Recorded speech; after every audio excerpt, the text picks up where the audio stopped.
Do you live here? Yeah. You do? I don't believe that. What? I don't believe that.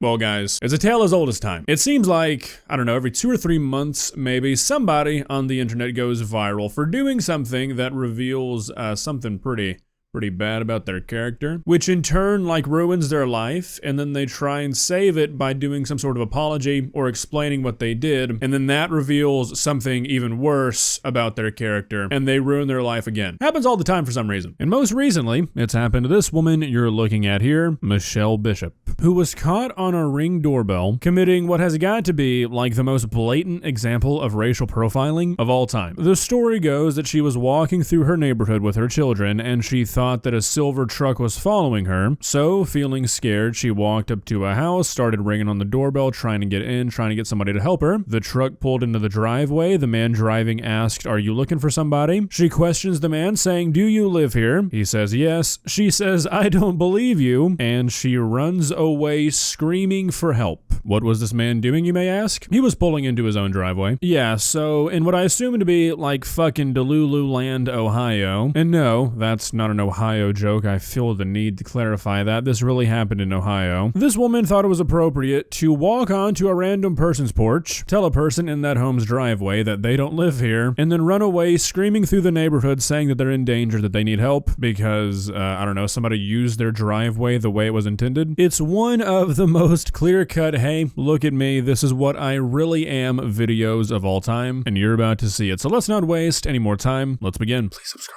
Knock on the doorbell. Ring the doorbell. We need you.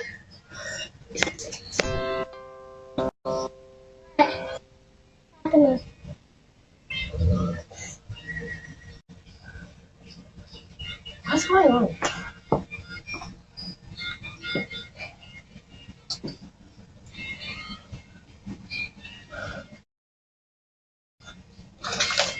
Do you live here? Yeah. You do? Papa. I don't believe that. Can you imagine coming home after a long day at work and you see somebody unloading their fucking children at your front door, and you get out of your car, you roll down your window, whatever, and they ask, "Hey, do you live here?" Obviously, you say yes. They hit you with a, "You do?" And then they fucking tell you they don't believe you. What do you do in that situation? That's not a situation anybody's ever been in. The gall of this woman is insane. Just walking up to a random house and questioning everybody that wants to come in. I mean, oh my God. It's genuinely hard for me to believe people like this exist sometimes. What? I don't believe that. So what are you doing? Rory, come on. Rory, come on.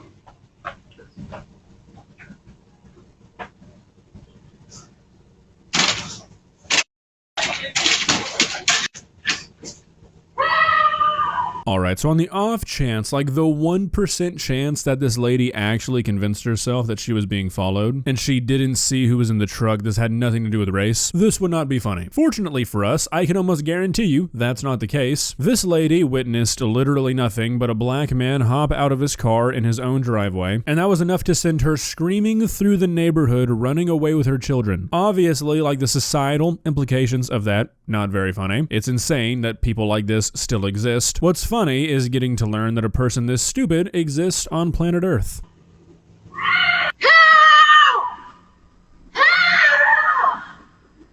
Did someone come here? That was my wife. Somebody chased her up here. And she had kids. Who chased her?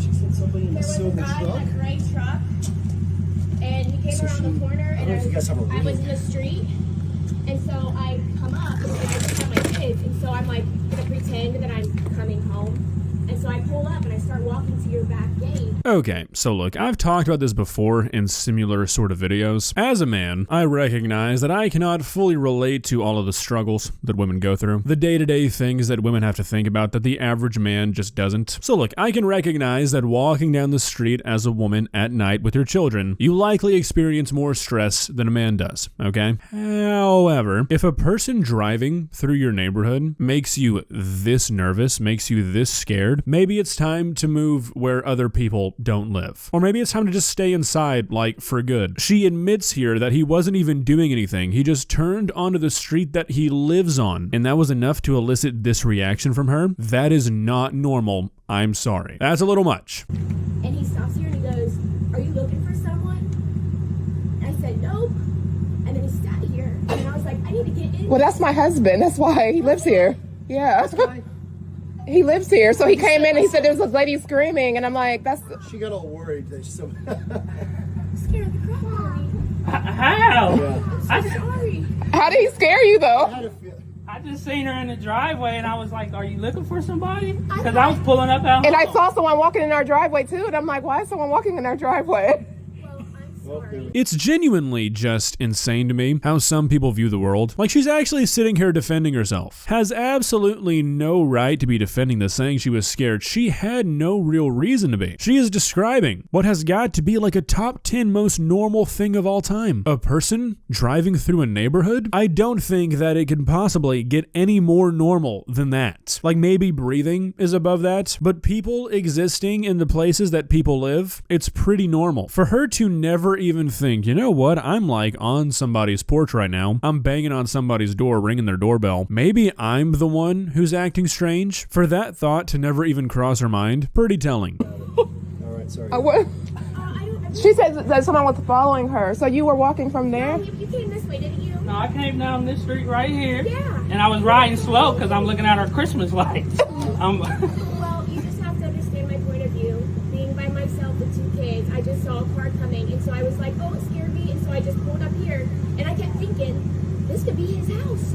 But you didn't say, "This is my home." You just said, "Are you looking?" I was like, Okay, so now we're just making shit up. Again, admitting that you see a car in your neighborhood and you immediately think you're about to die, that's not good, okay? You should really look into that and figure out why that is. I don't care who you are, that's not normal. And he actually did say that this was his house, and you said, I don't believe that. Like, it's just insane to watch people like this who seem to just sort of like create their own reality as they go. Just whatever they think is real, that's what they're going with. I did. When you was on the porch, you asked me, "Did I live here?" I said, "Yeah." And you said, no, you don't. And you said, "I don't think you do." It was a obvious. My sister in Christ, it's a weird situation that you yourself created the entirety of. Like, what do you mean? It's not a weird situation at all. A man was driving through his neighborhood and pulled into his driveway. The only weird things about this situation are the things that you yourself did. You could tell that I was really caught off guard. Like, I'm pulling in my, it's like I'm pulling in my house. Like, this is not this neighborhood is probably one of the best neighborhoods in Ohio. You don't have to worry about stuff like that. Well, I'm very sorry. I really hope that you're not upset with me. Come on, baby, go in the house. Let's go. You told me that I didn't. You said you didn't think I lived here. It was the way that you were talking. I was so caught off guard. I'm so sorry. Yeah, saying it was the way you were talking is code word for I saw you were black. Like, come on, let's be honest. You're on the man's porch, he asks, are you looking for somebody? And that makes you think he doesn't live there? That's like the most appropriate response for a homeowner seeing somebody with their entire family on their front porch. I mean, like, I think at this point, it would have just been less offensive for her to say, yeah, so I saw that you weren't white, so I just kind of assumed I was in danger. Whoopsies. That's what she's saying anyways. She's just tiptoeing around it. Now, after this blew up, this lady released like a 20-minute long video on Facebook, which I'm super sorry, but we're not going to be watching it because, well, it's 20 minutes, where she doubles down on everything. She gives a half-assed apology, you know, the normal one people give when they say something like this. The, oh, I'm sorry if it came across that way or if it made you feel that way. I'm sorry if I offended you. It's never just an I'm sorry for what I said. It's always I'm sorry if you felt that my racist remarks were racist. And then she basically just defends her behavior every step of the way. She says, you have to understand that the situation was weird. He talked to us multiple times when she's standing on the man's porch. She initiated the conversation, says that the way he was talking to her wasn't friendly enough. Then she says something that is just completely insane. She says part of her reasoning for thinking this guy was lying about this being his house is because the neighborhood's still under construction. So she said, and I quote, it's a corner house and I'm thinking my radar is like, this is not a house. house. She's talking about the house that she is ringing the doorbell to try and get somebody to answer to save her. Didn't think it was a real house, apparently. What are you talking about? Then she starts patting herself on the back. I can't make this shit up. She says, looking back at the video, I'm proud of myself. Not just for the success I've achieved, but for the growth I've experienced. I'm proud that even in the hardest moments, I was able to handle the situation with grace and not spaz out when it could have been so easy to lose control. Ma'am, I guess we have different definitions of certain words. All in all, this is just an extremely goofy yet extremely sad situation. The fact that shit like this is still happening day to day is just insane. A man can't even fucking pull into his driveway anymore. Well, guys, what do you think? Do you think people are blowing this out of proportion? Do you think the way she reacted was appropriate? I feel like this would be an entirely different situation if after all of this went down, she went on Facebook and was like, look, I fucked up. I understand how this looks. I did the wrong thing. I'm sorry. Didn't need to be dragged out for 20 minutes. Didn't need to do all the shit she did. I feel like if she would have just sort of owned up to it, it would have been relatively fine. But doubling down, saying you're proud of yourself, saying there's nothing wrong with what you did. Come on. Gotta be an adult sometimes. That's one of those moments. When you paint some random person as this aggressor who was like threatening your family, all the while all he did was ask why you're standing on his front porch, gotta own up to shit like that. Seems like a relatively simple concept to me, but hey, so do a lot of things that people seem to not get these days. So what are you gonna do about it? Stay safe out there, guys. Make sure you don't accidentally find yourself pulling into your own driveway. Not a good look, okay? See ya.